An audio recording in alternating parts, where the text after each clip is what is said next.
Ê khải, nó đã thính bùi sân lại cổ tay rồi mà chăm tròn lận mày. À, cắn xa khóa lại,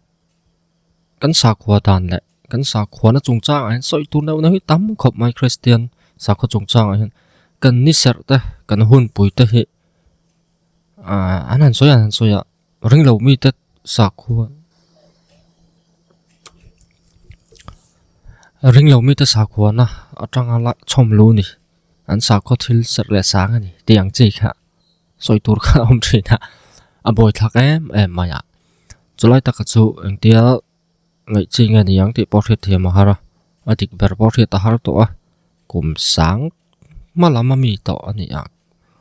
chung thì số tu nó trăng hiền tu nó trăng rồi chui ra rồi xịt ngót thấy bao này là vợ giặc đàn tay lâu nặng lâu qual về lâm bọc này mình bọn đi xe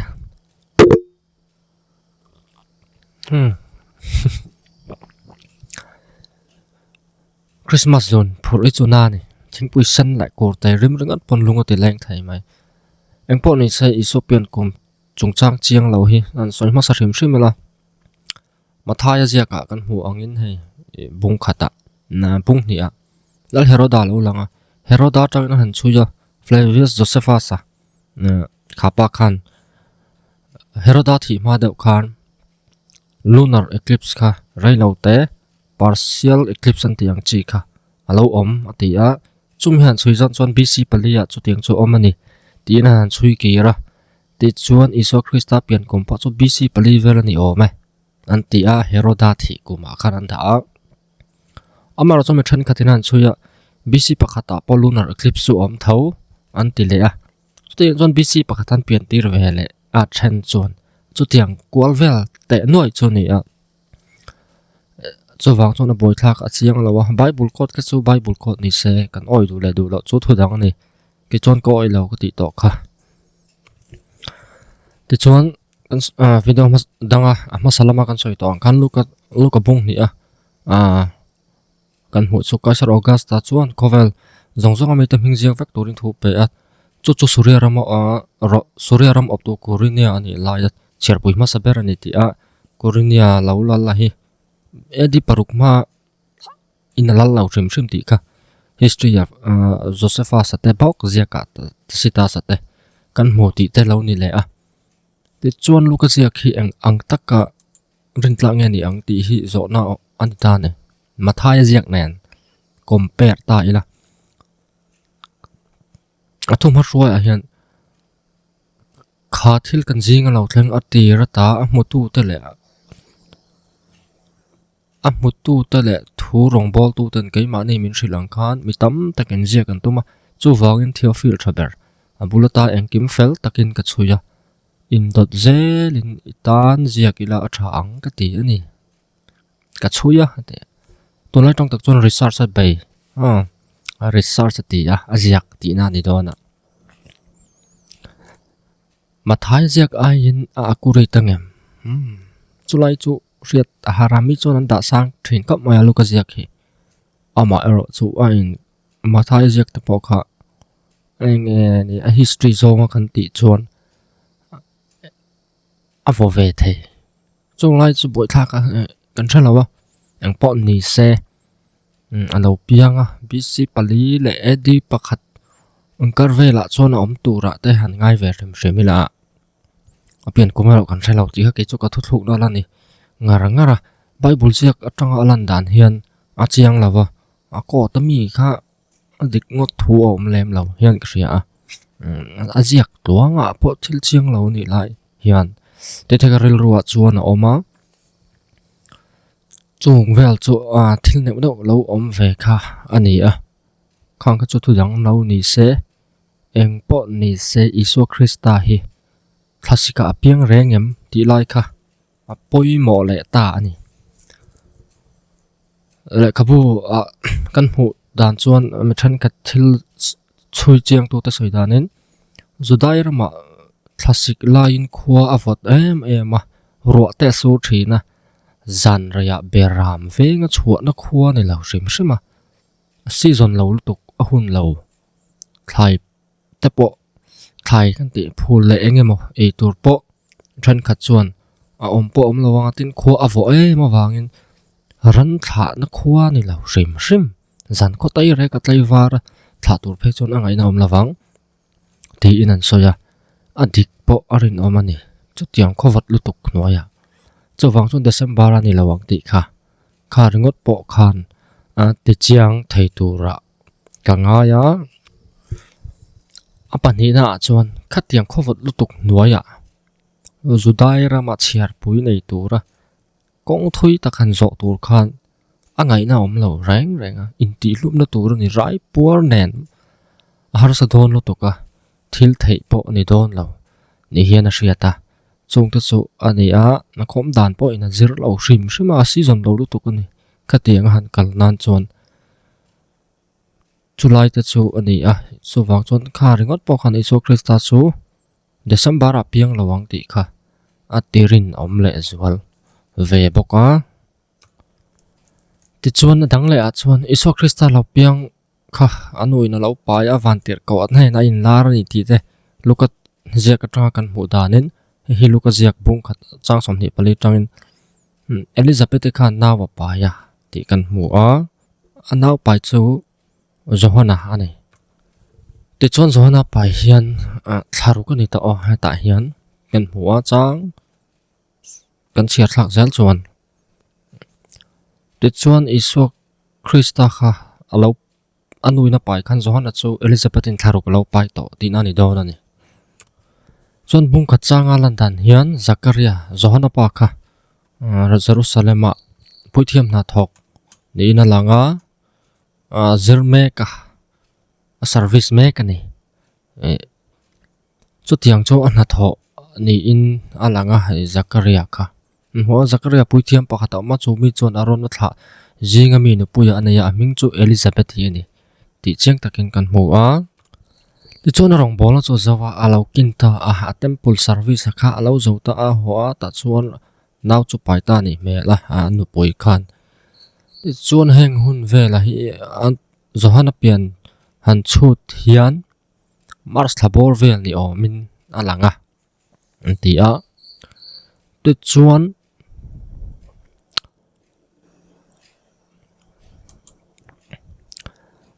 ngai to na temple rong bol le ha zo vel ngai to khan Mars tanga zun in kar vela te khana zawa naw pon ne yanga akum ti vel kha chut dan ani ta ti chuan Mars thabor vela Johana piang anga ngai to chuan tharuk langan bel le chuan iso Krista pian tha chu September bor vel long ni don ti na ni anti a heng lai bor tang hian chung te chu thil om dan ya Bible code po khan September nan som pakhat ti khama khang te khan ni te no ya nang pot ni se Johana nen an chung chang heng lai alo lan dana hian chung te po chu adik vel thau mai the kan shalawa na mi chu dan ani a dik berem ka shalaw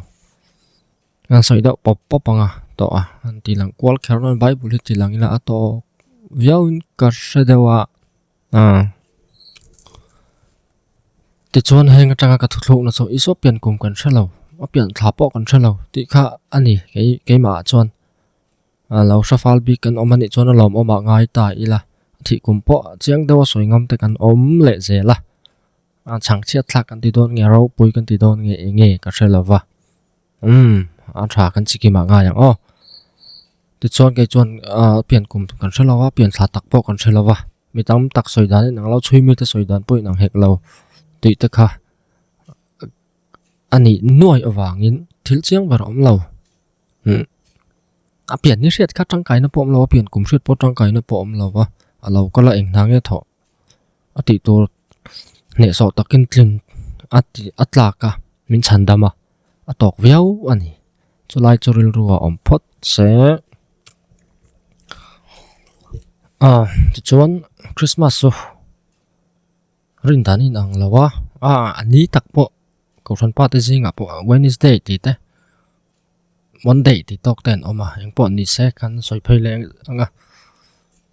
hi an chiar rim hrimila ha tha ang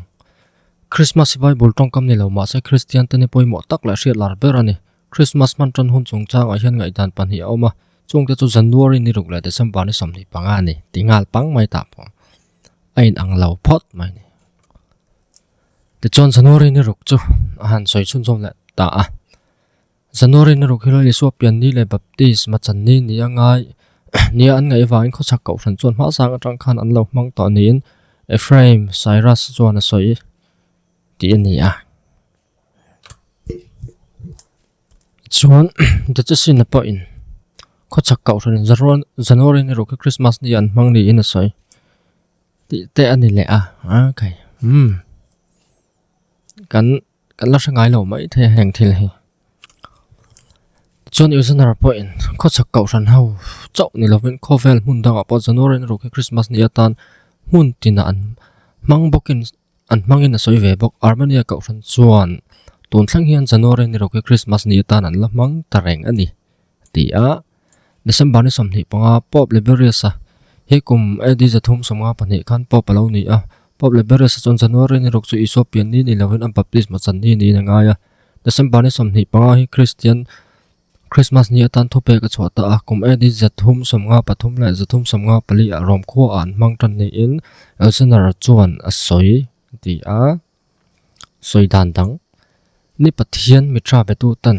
December ni som ni panga hi pathian biak ni an manga Latin tronga sol chun ni san ti na ni a Invictus sun ne thai lo ti na ni mitra betu te tan chun ni chuan pathian chin chiana ni a December ni som ni pangan sarna chan chu December ni som ni pakhat hian ni a toy bera hemini a tang chia hian thim zan thu nei na chun ni eng chuan aron ne tan ta atuk atelin chun atuk atelin chun a lo rai tan tial hi ni chu ne thai lo tan an lo mang tan ta a chu wang December ni som ni panga chu an ser ta ani ti a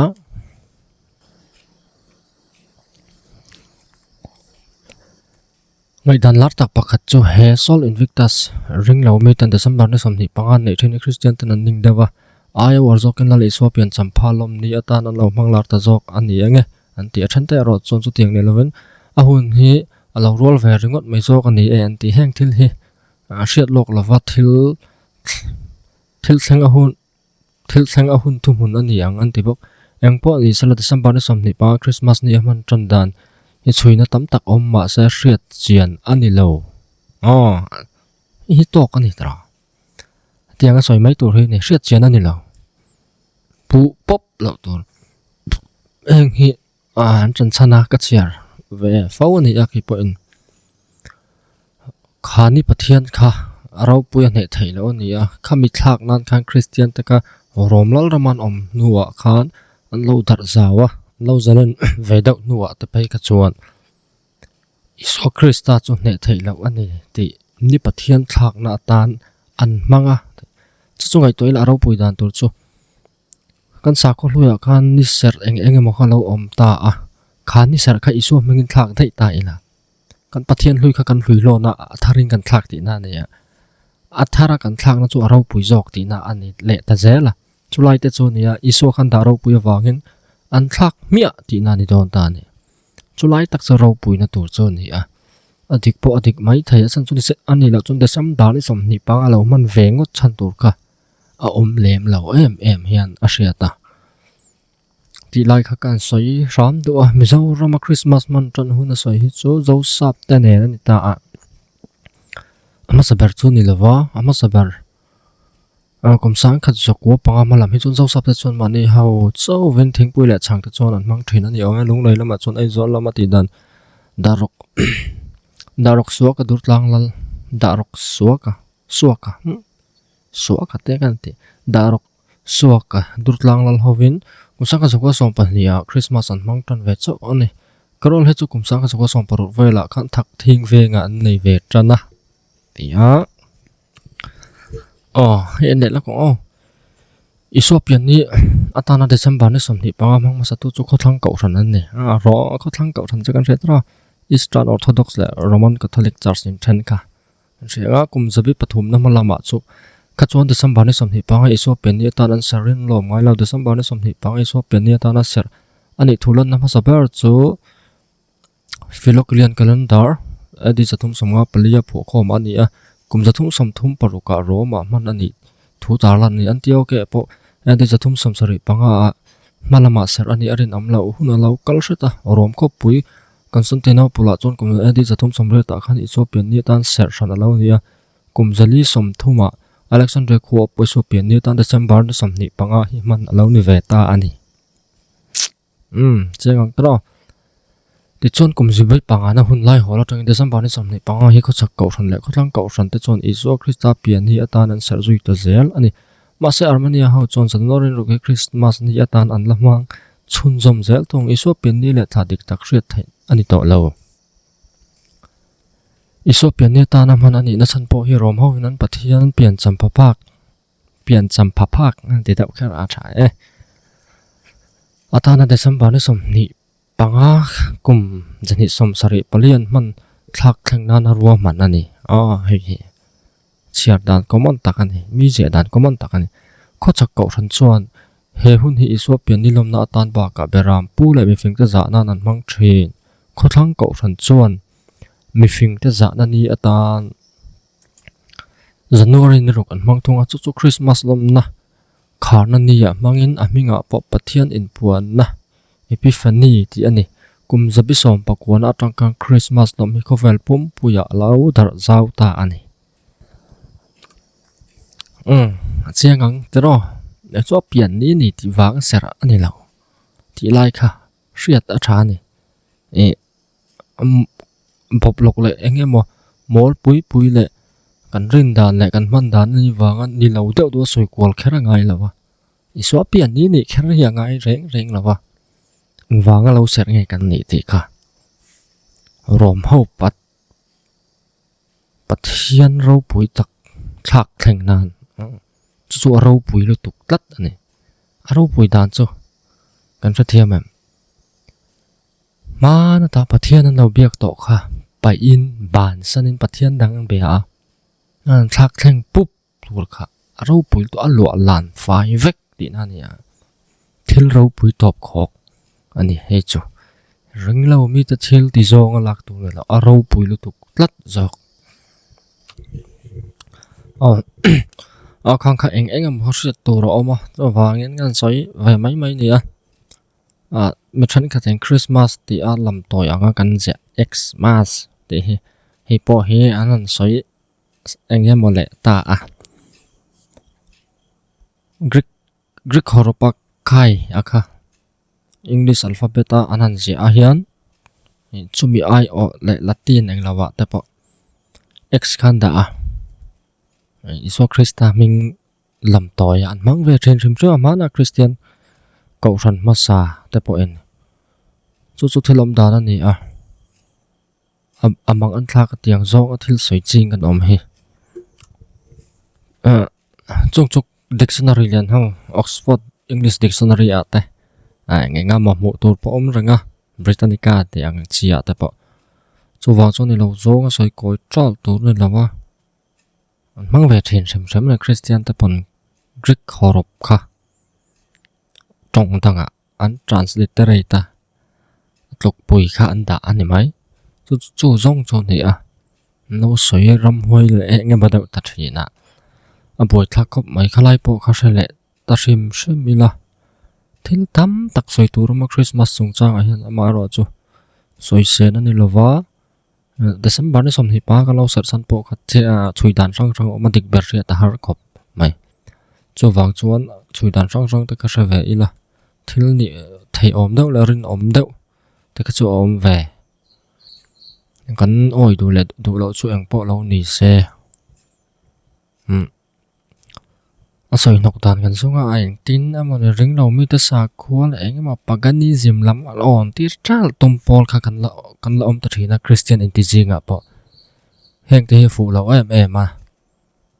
ke ni aya Christian ni ma sa fe zok tan ko vela kan ko thana lo din ve ma mi te Christian lo ni to ten an lo manga a tha ma kum zabi som pakwala som hi da chho ve la tanga kan soi sera dik lo kan ti pup ta thin hi chu a boy thak ani kho ve la in bo sai le me ka tu na po Christmas lom turun America ram ko Christmas lom ro pui na ram ani a khovel hriata Christmas tree lian ber te pon ne yan ni chon an rile hut hut am zo rom po kan boruak adang le viau in arin ang Christmas a chon kan import se chung tin te chung ko kema man kan du a mun hla lam hla om te po le state dang om te po kan ho kho ma ni kho a ngei man kan du thina ma ni khorim hi anamani it classica chuan ta chan chu Christmas khalo thlen do na wangin kan in khola thuam thaber ber kan in bela lung len thla ka no pan lai mol hi ka ngai tu thina ke chuan aro pui bi kan no pan lai kan chu wa na tiang hun lom om lai du om tak kan mang hi ain mil zau to a classic nen hian isopian ni dik tak so lo thei po ni ila lo hre thain lo mang ta in lo thak le ta ni ta lo thak le ta po ni ila classic ne na in rem ne cho bo to don lo reng re chu wak chuan azuna a wai zo azun hi om zo to a classic hian Christmas zuna keng vek to ni a in rem zo to a anom po anuam zwal a fu em a kum top chal anal ni le ta sel box ya ke ni rama ta pai chuan chu wang chuan a fu em a classic hian Christmas zuna kenga mi zo te phei chu abik takin kan lunga kuai ani classic zone le mas zone kan phur ko pa kan lunga le nge ma kan mai kal ta te kan ngai thin chu wang ne hun ro pui tak khi yang tin polo soi nok se iso pian ni wang kan ti lo ro pui takin iso pian ni lom nan kan mang ani mai alo pianga chu mi lom nan chon kan manga kan mang zai lang kan damanga nom takin hlim takin kan mangang du chon lo sel ro se